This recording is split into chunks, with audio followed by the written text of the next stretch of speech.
പാലക്കാട് ഉപതെരഞ്ഞെടുപ്പിൽ ജില്ലയ്ക്ക് പുറത്തുനിന്നുള്ള സ്ഥാനാർത്ഥിയെ തെരഞ്ഞെടുക്കുന്നതിൽ കോൺഗ്രസ് ജില്ലാ നേതൃയോഗത്തിൽ വിമർശനം. ജില്ലയിൽ നിന്നുള്ളവരെ പരിഗണിക്കണമെന്നും ആവശ്യമുണ്ട്. ചിലർ നടത്തിയ സന്ദർശനങ്ങൾ ശരിയല്ലെന്നും പരാമർശങ്ങൾ തെറ്റായെന്നും പരാതി ഉയരുന്നുണ്ട്. വിവരങ്ങളുമായി അരുൺ ആലത്തൂർ ചേരുന്നുണ്ട്. അരുൺ, ഈ കോൺഗ്രസ് ജില്ലാ നേതൃത്വ യോഗത്തിൽ ഉയർന്ന വിമർശനങ്ങൾ എന്തൊക്കെയാണ് ഈ ഉപതെരഞ്ഞെടുപ്പുമായി ബന്ധപ്പെട്ട്? ലക്ഷ്മി, ഈ പാലക്കാട് ഉപതെരഞ്ഞെടുപ്പിന് രാഹുൽ മാങ്കൂട്ടത്തിലിനെ സ്ഥാനാർത്ഥിയാക്കുന്നതിന് വേണ്ടിയുള്ള നീക്കങ്ങൾ എ ഗ്രൂപ്പിന്റെ ഭാഗത്ത് നിന്ന്, ഷാഫി പറമ്പിലിന്റെ ഭാഗത്ത് നിന്ന് വലിയ രീതിയിൽ നടക്കുന്ന ഒരു സാഹചര്യം ഉണ്ടായിരുന്നു. നമ്മൾ ജനം ടി വി തന്നെ ഇത് സംബന്ധിച്ച വാർത്തകൾ റിപ്പോർട്ട് ചെയ്തിരുന്നു. ഏതായാലും ഈ വിഷയവുമായി ബന്ധപ്പെട്ടാണ് ഇപ്പോൾ DCC യോഗത്തിൽ വിമർശനം ഉയർന്നിരിക്കുന്നത്. ജില്ലയ്ക്ക് പുറത്തു നിന്ന് സ്ഥാനാർത്ഥി വേണ്ട എന്നുള്ളൊരു വിമർശനമാണ് ഉയർന്നിരിക്കുന്നത്. സ്ഥാനാർത്ഥി ഈ ജില്ലയിൽ നിന്നും തന്നെയുള്ള ഒരാള് മതി. DCC ജില്ലാ ജനറൽ സെക്രട്ടറി P. നന്ദബാലനാണ് DCC യോഗത്തിനിടയിൽ ഇങ്ങനെ ഒരു പ്രമേയം അവതരിപ്പിച്ചത്. ജില്ലയിലെ മുതിർന്ന കോൺഗ്രസ് നേതാക്കളും സമാന ആവശ്യം ചർച്ചയിൽ ഉന്നയിച്ചു എന്നുള്ളതാണ്. ഉപതെരഞ്ഞെടുപ്പിൽ യൂത്ത് കോൺഗ്രസ് സംസ്ഥാന അധ്യക്ഷൻ രാഹുൽ മാങ്കൂട്ടത്തിലിനെ മത്സരിപ്പിക്കാൻ വേണ്ടിയുള്ള ഈ ശ്രമങ്ങൾ നടക്കുന്നതിനിടെയാണ് ഇത്തരത്തിലൊരു വിമർശനം ഉയർന്നിരിക്കുന്നത്. ഈ ശ്രമം അംഗീകരിക്കാനാവില്ല എന്നുള്ളതാണ് ഒരു വിഭാഗം നേതാക്കൾ യോഗത്തിൽ പറഞ്ഞത്. ജില്ലയിൽ നിന്ന് തന്നെ സ്ഥാനാർത്ഥിയെ കണ്ടെത്തണമെന്നാണ് നേതാക്കളുടെ ആവശ്യം. നേരത്തെ ഈ മുസ്ലിം ലീഗിലെ ഒരു വിഭാഗവും സമാന ആവശ്യം ഉന്നയിച്ച് ജില്ലാ കോൺഗ്രസ് നേതൃത്വത്തോട് ആവശ്യം ഉന്നയിച്ചിരുന്നു എന്നുള്ളതാണ്. അതായത് ഈ ഷാഫി പറമ്പിലിന്റെ നേതൃത്വത്തിൽ രാഹുൽ മാങ്കൂട്ടത്തിലെ സ്ഥാനാർത്ഥിയാക്കാനുള്ള ഒരു ശ്രമങ്ങൾ നടക്കുമ്പോൾ അതിനെ തുടക്കത്തിൽ തന്നെ കല്ലുകടിയാവുകയാണ്.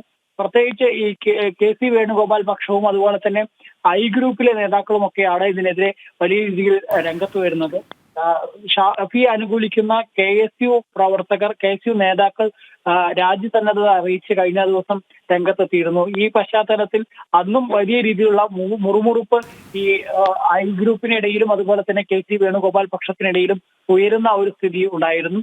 രാഹുൽ മാങ്കൂട്ടത്തിനെ സ്ഥാനാർത്ഥിയാക്കാനുള്ള ശ്രമങ്ങൾക്കെതിരെ ആദ്യം ജില്ലാ നേതാക്കൾക്കിടയിൽ, അതായത് പ്രധാനപ്പെട്ട ചില നേതാക്കൾക്കിടയിൽ മാത്രമായിരുന്നു അമർഷം പുകഞ്ഞിരുന്നതെങ്കിൽ അത് പിന്നീട് താഴെ തട്ടിലേക്കും വ്യാപിക്കുന്ന ഒരു സാഹചര്യം ഉണ്ടായി. അതിനു പിന്നാലെയാണ് ഇപ്പോൾ കഴിഞ്ഞ ദിവസം ഇന്നലെ നടന്ന DCC യോഗത്തിലും സമാനമായ രീതിയിൽ ഒരു വിമർശനം ഉന്നയിച്ച് പ്രമേയം വരെ അവതരിപ്പിക്കുന്ന തരത്തിലേക്ക് കാര്യങ്ങൾ കടന്നിരിക്കുന്നത്. അരുൺ, ഈ കോൺഗ്രസ് പൊതുവെ ഈ തെരഞ്ഞെടുപ്പ് അടുക്കുമ്പോഴാണ് വലിയ രീതിയിൽ പൊട്ടിത്തെറിയും ഇത്തരത്തിലുള്ള കലഹങ്ങളൊക്കെ ഉണ്ടാകുന്നത്. അത് ഈ തെരഞ്ഞെടുപ്പിനെ സ്ഥാനാർത്ഥി നിർണയത്തിൽ ഉണ്ടായിരിക്കുന്ന ഈ ഒരു പ്രശ്നം തെരഞ്ഞെടുപ്പും ഫലത്തിനെയും പ്രചാരണത്തിലൊക്കെ ബാധിക്കുമെന്നുള്ളതാണ്. ഇവർക്ക് പൊതുവെ ഇവർ അഭിമുഖീകരിക്കുന്ന ഒരു പ്രശ്നമാണിത്. തീർച്ചയായും ലക്ഷ്മി, രാഹുൽ മാങ്കൂട്ടത്തിൽ സ്ഥാനാർത്ഥിയാവുകയാണെങ്കിൽ അംഗീകരിക്കാൻ കഴിയില്ല എന്നുള്ള നിലപാടിൽ തന്നെയാണ് ഈ ഐ ഗ്രൂപ്പും അതുപോലെ തന്നെ KC വേണുഗോപാൽ പക്ഷവും ഒക്കെ ജില്ലയിൽ ഉള്ളത് എന്നുള്ളതാണ്. മാത്രമല്ല, നമുക്കറിയാം പാലക്കാട് കഴിഞ്ഞ തവണ ഷാഫി പറമ്പിൽ മെട്രോമാൻ ശ്രീധരനോട് മത്സരിച്ച് നിസാര വോട്ടുകൾക്കാണ് വിജയിക്കാൻ കഴിഞ്ഞത്. അതും CPM 5000-ഓളം വോട്ടുകൾ മറിച്ചാണ് 2000-ഓളം വോട്ടുകൾക്ക് ഷാഫി വിജയിക്കുന്ന ഒരു സാഹചര്യം ഉണ്ടായത്. പക്ഷെ ഇനിയൊരു ഉപതെരഞ്ഞെടുപ്പ് നടക്കുമ്പോൾ കാര്യങ്ങൾ അത്തരത്തിലായിരിക്കില്ല. പ്രത്യേകിച്ച് ഷാഫി പറമ്പിൽ എന്ന ആ ഒരു ഇമേജ് ഇല്ല. ഫാൻ വോട്ടുകളോ മുസ്ലിം വോട്ടുകളുടെ ഏകീകരണമോ ഒന്നും തന്നെ മണ്ഡലത്തിൽ ഉണ്ടാവാനുള്ള സാധ്യത വളരെ കുറവാണ്. രാഹുൽ മാങ്കൂട്ടത്തിൽ വരുമ്പോൾ രാഹുൽ മാങ്കൂട്ടത്തിൽ തന്നെ അറിയുന്ന ആളുകൾ തന്നെ വളരെ കുറവാണ്. പല ആളുകൾക്കും ഈ മണ്ഡലത്തിലുള്ള ആളുകൾക്ക് തന്നെ രാഹുലിനെ അറിയാത്ത ഒരു സ്ഥിതിയൊക്കെ ഉണ്ട്.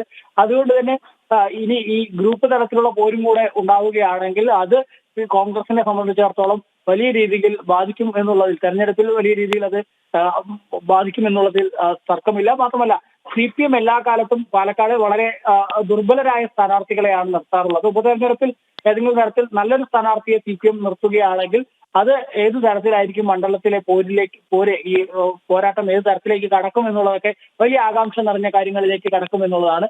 നിലവിലേതായും കോൺഗ്രസിനുള്ളിൽ ഈ ഉപതെരഞ്ഞെടുപ്പ് പ്രഖ്യാപിച്ചിട്ടില്ല. സ്ഥാനാർത്ഥി പ്രഖ്യാപനം ഒന്നും, അതിന് ചർച്ചകൾ പോലും ആരംഭിച്ചിട്ടില്ല. അതിനു മുൻപ് തന്നെ ഇത്തരത്തിൽ കല്ലുകടിയായി മാറുകയാണ് രാഹുൽ മാങ്കൂട്ടത്തിനെ സ്ഥാനാർത്ഥിയാക്കാൻ വേണ്ടിയുള്ള ഒരു വിഭാഗത്തിന്റെ ശ്രമം, അതായത് എ ഗ്രൂപ്പിന്റെ ശ്രമവും. ഒപ്പം തന്നെ അതിനെ എതിർത്തുകൊണ്ട് ഐ ഗ്രൂപ്പും KC വേണുഗോപാൽ പക്ഷവും ഒക്കെ രംഗത്ത് വന്ന് അതിപ്പോൾ DCC യോഗത്തിൽ വരെ വലിയ ചർച്ചകൾക്ക് വഴിവെച്ചിരിക്കുകയാണ്. ശരി, അരുണാണ് വിവരങ്ങൾ നൽകിയത്.